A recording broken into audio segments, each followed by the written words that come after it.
guys, welcome back to Strong Successful Male.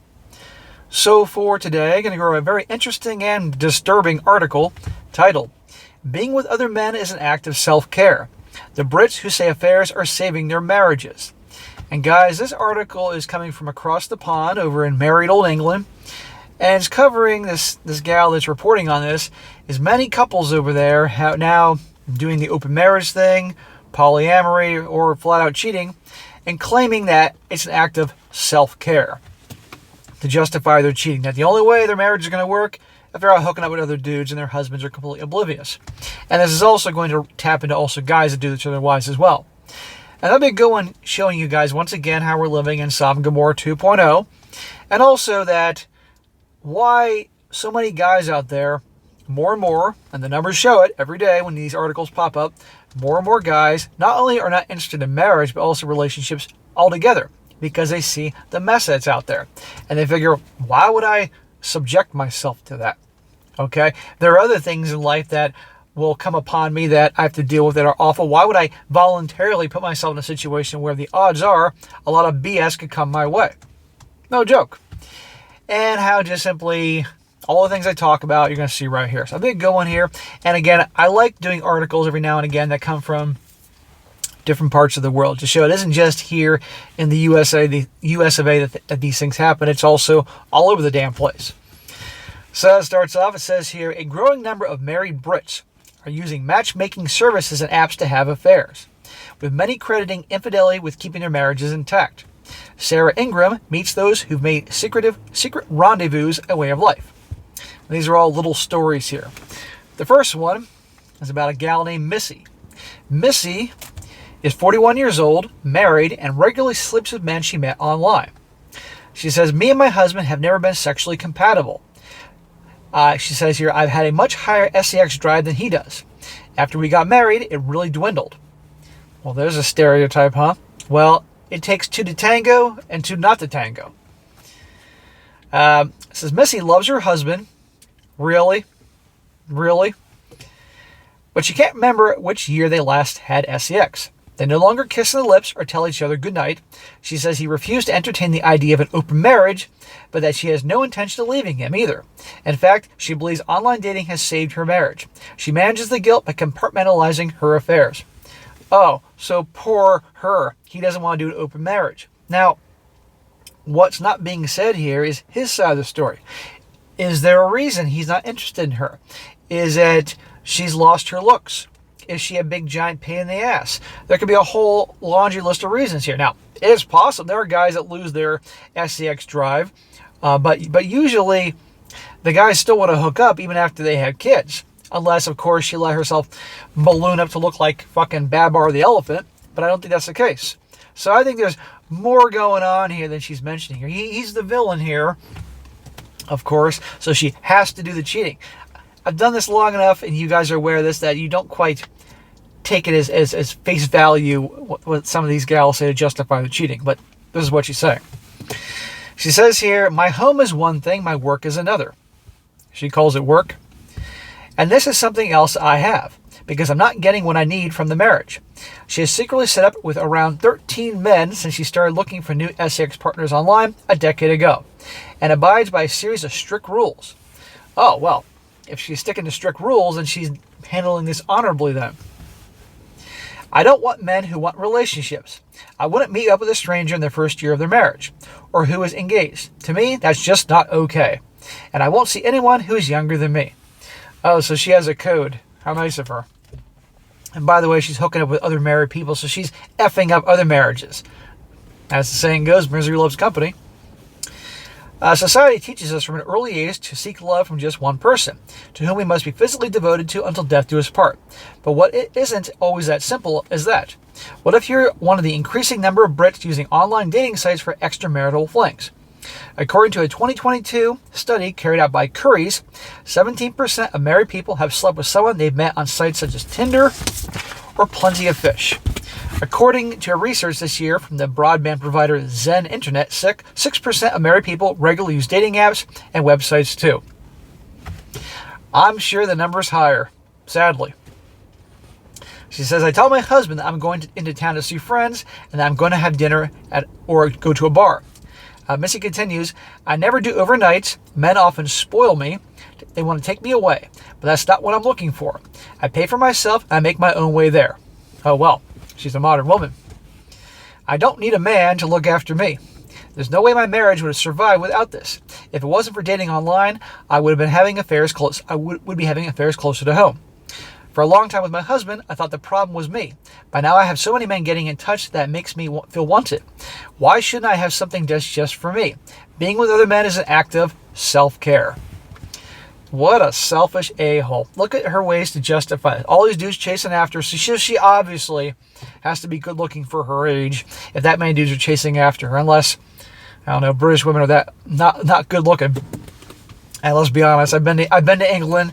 I spent a month living in England, and there are some pretty ones, but a lot of the gals, they look like fucking horses. It's like Mr. Ed everywhere.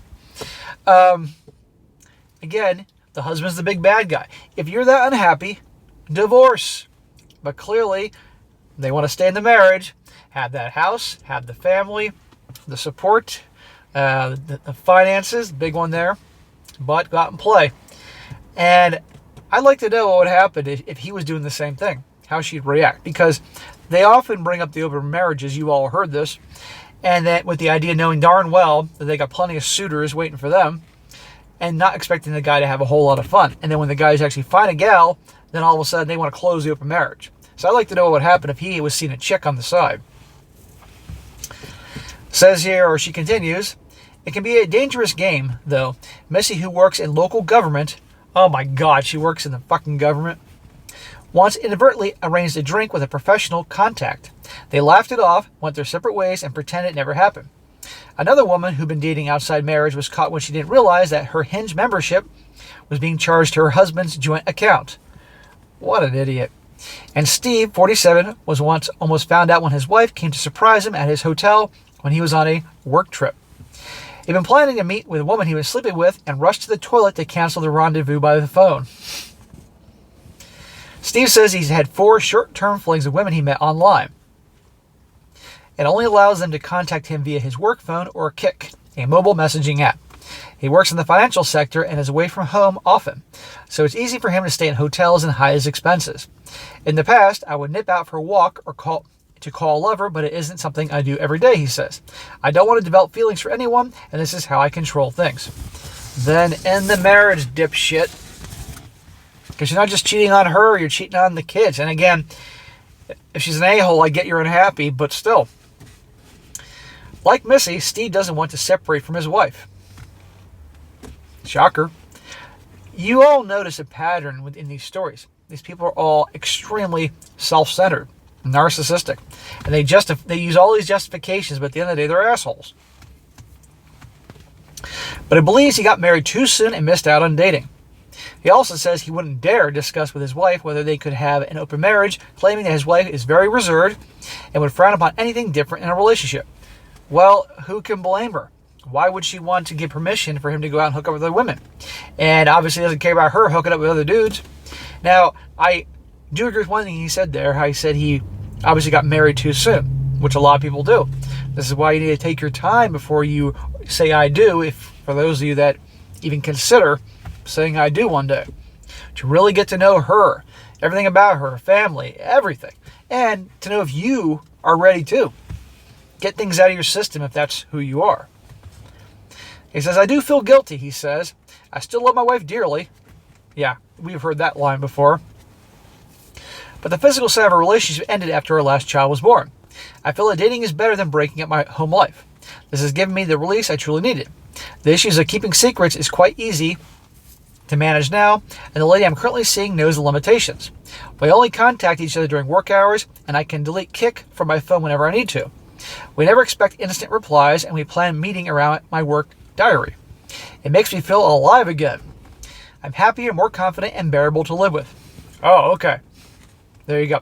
Because of her, I'm more bearable to live with, so I'm doing it for my wife and kid. This is a common thing. According to Illicit Encounters, a dating site designed to facilitate extramarital affairs, 70% of people say that their relationship is happier as a result of the infidelity. The website sees several thousands of new signups every month, according to a spokesperson. It's free to use for women, and men pay £139 membership fee. It's free for women. Imagine that. But guys got to pay. That's a sign for life. But could ultimately cost a lot more once their other halves find out. Allison Blackler is a relationship coach and author of A Path Traveled, How to Make Sense of Relationships, and warns couples against cheating. There seems to be an increase in the number of dating apps for married people, she says.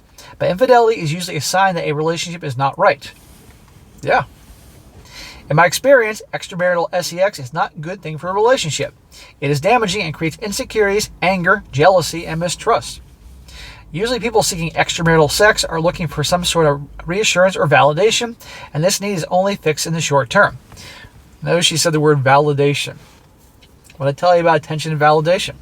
In my experience, the person having the extramarital affair is not thinking about the impact on the other people involved, and some would say is being selfish. Well, all would say is being selfish, except for the people doing it. Divorce lawyer Aisha Vardag, I have no idea if I'm pronouncing that right, founder and president of law firm Vardags, has worked on hundreds of adultery cases and says she sees a huge amount of divorce inquiries related to dating app infidelity. She says time and again, some past patterns pop up. Many become so focused on being parents that they forget to be a couple. All too many fall into the trap when they have a family. When the sex life dies, the relationship follows. Sex releases love hormones that bond you to your partner and make you feel close to each other. Prioritizing work or children over sex leads to breakdowns that can damage both. That is very, very true. That is something that I've heard about time and time again from things I've read, observed, and all that.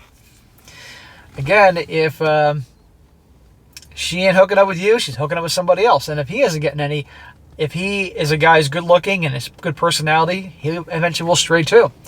This is why, and believe me, I got a lot of friends and family that have small children, or at least did in the past, and it's hard freaking work, and I get that. But you got to, if you're going to do the relationship thing, you got to have time for each other every now and again, and have some fun time. Otherwise, these things are going to happen.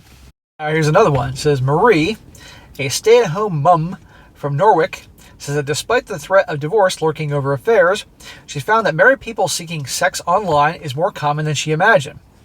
Like Missy, Marie has her own moral compass that she used to navigate the choppy waters of married dating. Moral compass, huh? Can't wait to hear this. She refuses advances from married men who have never cheated before, and men who have children under the age of 2.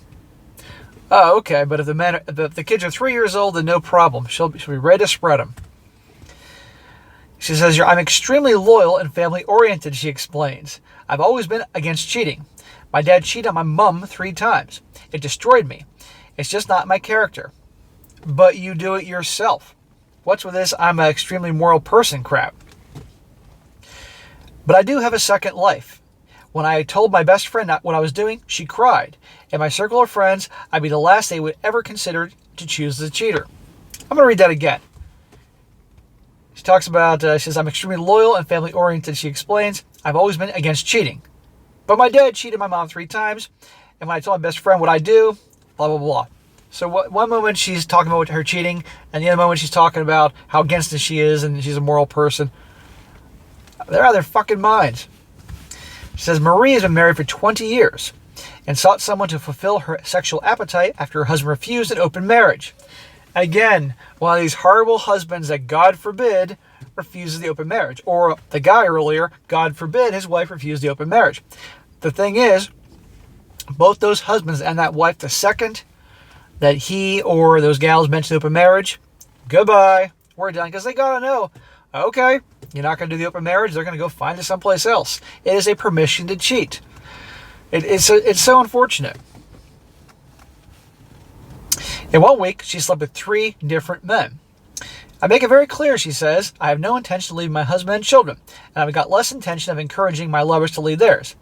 That is not what's happening.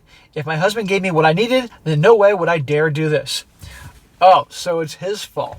And notice she didn't say, my husband isn't giving me what I want in the sack. Like he's not going down on me enough, or he's not plowing me this way or this way in this type of position, or tying me up or doing all sorts of things all your freaky minds can imagine. No. It's that her husband, God forbid, isn't giving her the permission of the open marriage, so he is forcing her. He is forcing her hand, in her case, forcing her pussy to go do all these things. So it's his fault, not hers.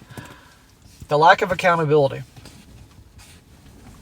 She says here, I love my husband, but I'm not in love with him.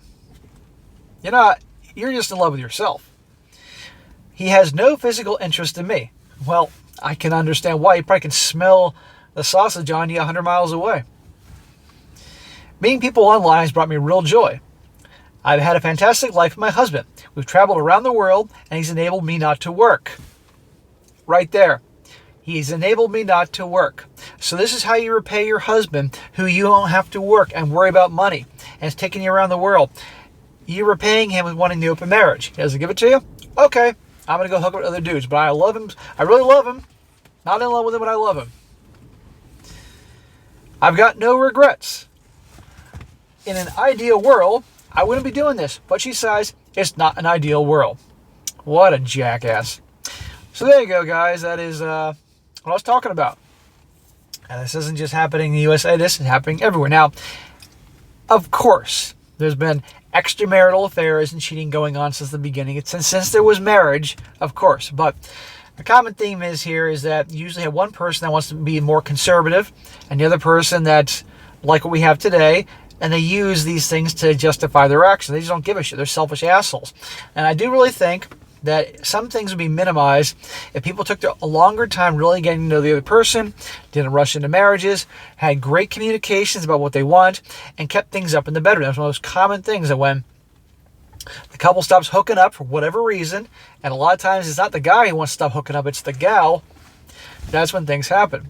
But, so for you guys out there that are married, or do relationships, or want to get married, be aware of these things. You must really vet your girl amongst many other things. And remember, if you're not taking care of her in the bedroom, or if just simply you're not getting on the bedroom, eventually either she's going to end it with you or somebody else will be taking care of her needs. Or you could be doing everything you could, and it still doesn't matter because she's just a selfish a-hole, and half of it is just the thrill of sneaking around getting attention. And also for you guys that aren't interested in marriage, this is only going to back up why you feel the way you do. Now, some comments here. One guy says, this is effectively gaslighting. I am doing my partners a favor by sleeping around. I think not. Another guy says here, next week, meet the Brits who say drinking alcohol is saving their sobriety. Another guy says here, this monogamous ideology is fake. It is artificial and created by the man-made institutions, superstition, religion. Religion, same as the concept of the nation state, are both well past beyond their expiration date. He says, I think it's your old hippy-dippy ideology, which is well past its expiration date. He was responding to somebody else. And this guy says here, the day my wife admitted to her affair was the day she became my ex-wife. She tried to explain, but I didn't want to listen to her excuses. I moved on, and thankfully that's all behind me. Good for that guy. Good for you, governor. And last one, guy says, as an act of self-care. The pertinent word in that phrase is self, as in selfish. The words missing are betrayal and infidelity. One can delude yourself all you need, but effectively you are cheating in your relationship. Grow up and take some responsibility. Well, that's the point. They're all adult children, man and woman children out there, and they had the world at their fingertips for their smartphones. And it's really sad. And I hope that none of you guys watching this have gone through this or will go through this, but statistically, I'm sure plenty already have or will if you're not careful. So that'd be a good one. I'd like to do an article every now and again to show you what's going on around our crazy world here. All right, guys, that's it for today. Be sure to comment down below. Let me know what you think about this. Let me know, guys, have you ever known any cheaters and what they've used? Have they ever actually had conversations with you and admitted why they did it? And have they used outrageous things to justify? I'd like to hear about that in the comment section. By all means, share away. And be sure to like the video, share with your friends, and subscribe. I'll catch you next time.